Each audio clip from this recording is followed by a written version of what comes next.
Hello and welcome to another episode of my Productivity Mastery series. My name is Pullein and this week I want to explain to you that things are never as difficult as you imagine them to be.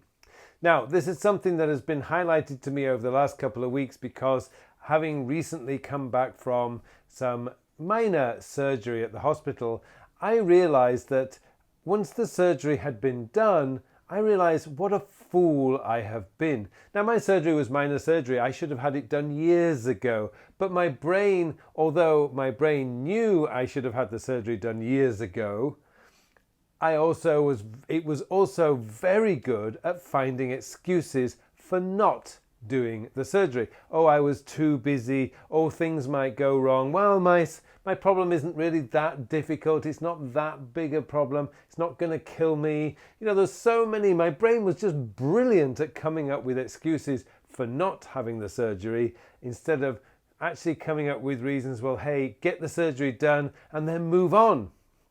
But the thing is, we also get this state. Our brain is also often our worst enemy when it comes to dealing with our backlog. We look at our backlog, we look at our email inbox and we see hundreds, if not thousands of emails there and just think, oh, I can't do this, I can't cope with this, I can't deal with this, I haven't got time, oh, but I can't delete them because maybe there's something important in there. Well, hey, hang on. If it was important, don't you think you would have dealt with it by now instead of just leaving it there thinking something might be really important? You see, our brain is working against us instead of working for us. And this is why you need to get really smart, because whilst our brain is brilliant at coming up with great ideas, it's also brilliant at sabotaging those ideas too. And it will stop you from actually executing and making those ideas or turning those ideas into reality. So you need to get yourself smart. You need to be aware of what your brain is going to do. It's kind of like anticipating the excuses that your brain will come up with for not doing something, and then coming up with counter reasons why you should do it. So one of the things is when I went into the hospital the first time, and the doctor said, look, you really do need to have the surgery pretty soon. I'm going, yeah. Now, the reason I was saying, yeah, it's a good idea was because at that moment in time, I was in quite a bit of pain. But a few days later, I was no longer in pain. And my brain started saying, hey, the problem's solved. You don't need to have the surgery. When actually, I did need to have the surgery because it was the only way of fixing the problem.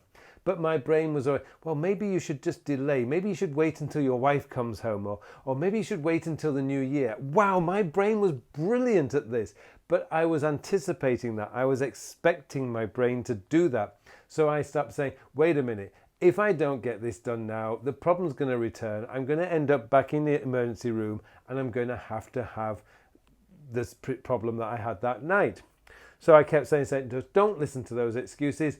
Think of the future. Get the surgery done. It's simple. It's minor surgery. It just takes a day and then you're out and then you're on recovery. 2 weeks later, you're back in the gym, you're exercising, everything's great. And that's what I kept reminding myself. And I went through 3 weeks of that with my brain coming up with excuse after excuse after excuse. I told everyone I knew that I was going to be having surgery so that I could not back out.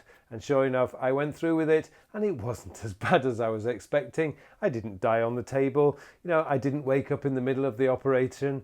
That's something my brain was telling me I would do. There was no problems. And this is what you've got to be aware of. It's part of the reason why when you come home at night, you don't go out for that long run or you don't go out for that walk because your brain is saying, oh, it's raining, or oh, it's a bit cold tonight, oh, you're a bit tired, you should take a rest. Stop listening to that because it's just your brain sabotaging your future plans. Make sure you've got a strategy. Make sure that you've got a counter argument to what your brain is going to come up with, and don't listen to your brain. Remember, your brain is evolved over hundreds of thousands of years. It's designed to take you away from danger. But the danger is no longer there. We live in a very civilized society, despite what you may think. Most of us live in a civilized society. We can go outside and we can go for a walk. There's no real danger out there. So don't listen to your brain. Execute on those ideas. If you fail, so what? You fail. Pick yourself back up and try again. But don't let your brain sabotage you. There is nothing. If you've got email that's been piling up over month after month after month, I promise you there's nothing urgent in there. If it was urgent, you would have dealt with it by now. The same with all those projects that you think, oh, I'm not ready. Oh, no, I can't do that. I might fail. It might be a mistake. Oh, stop listening to those excuses. Just execute. Do it. Do it now. Don't let your brain sabotage your plans. Don't let your brain allow a backlog to build up so that you're stressed out and overwhelmed. By the way, if you have got a big backlog, then take some time out. Ask your boss, say, look, boss, can I just take the morning off so I can just get in control of this backlog? Your boss is not going to fire you. Your boss is probably going to be very impressed.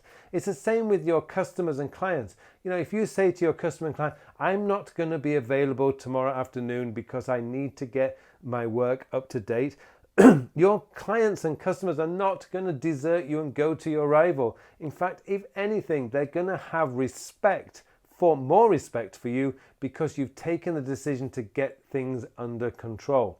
And I bet you they wish they could do the same thing. So stop allowing your brain to alienate you. Stop allowing your brain to sabotage you.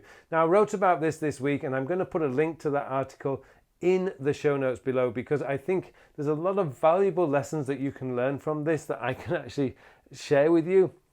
Because one of the best ways is to learn from the mistakes of others. I've gone out there, I've made the mistakes. You can learn from my mistakes so you don't make the same mistakes. Okay, well, hopefully you found this episode useful. Don't forget, if you did get any value from this episode, then please help me by hitting that like button below. And if you haven't subscribed to my channel yet, then I would really appreciate it if you would hit that subscribe button, because then you will get all the latest productivity news, tips and tricks straight to your inbox. Well, thank you very much. It just remains for me now to wish you all a very, very productive week. Thank you very much for watching this video. Now, have I got something special to tell you about? The Time and Life Mastery version 3 course has launched. Now, this course is transformative. It will transform your life. If you find that your life is drifting from one day to the next and that you feel that you're not actually achieving your goals, then this course is going to show you how to change that. It's going to show you how to identify what is truly important to you. It's going to show you how to find what it is you want out of life, and then show you the steps that you need to take in order to get there. This course is amazing. The feedback I've got from versions 1 and version 2 have just been tremendous. It has helped so many people, and I want this opportunity to tell you that it can do the same for you. I hope you will take a look at the course, have a go, take the course, and start transforming your life today. This course will do that for you. Take a look, get yourself enrolled, and hopefully I'll see you in the course.